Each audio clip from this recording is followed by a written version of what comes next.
Geravami Koreyadagi eng qimmat balig'ini yegani. Ketdik. Javob beraman, bunaqa geravamini hali hech kimda ko'rmagansizlar. Nariga qarab tur, ishtonim kelib olay.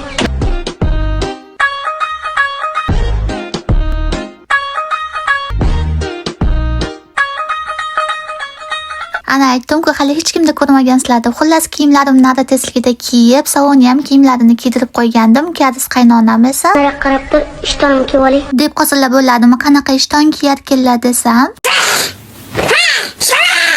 Kung Fu Pandani ishtonini kiyib olibdilar. Xullas bu geravami videoyimiz o'zbekcha, hindcha va Kung Fu pandacha bo'lib qoldi. Ishtonlarimizni kiyib olib $80 baliqni paqqos tushirgani choyxonaga ketyapmiz. Men 9 yildan beri Koreyada yashab kelaman, lekin bunaqa qimmatbaho baliqni hali hech yeb ko'rmagandim. Eng qizig'i, bu baliqni yegani biz Seuldan tashqarida joylashgan kichkinagina qishloqchadagi oshxonaga keldik.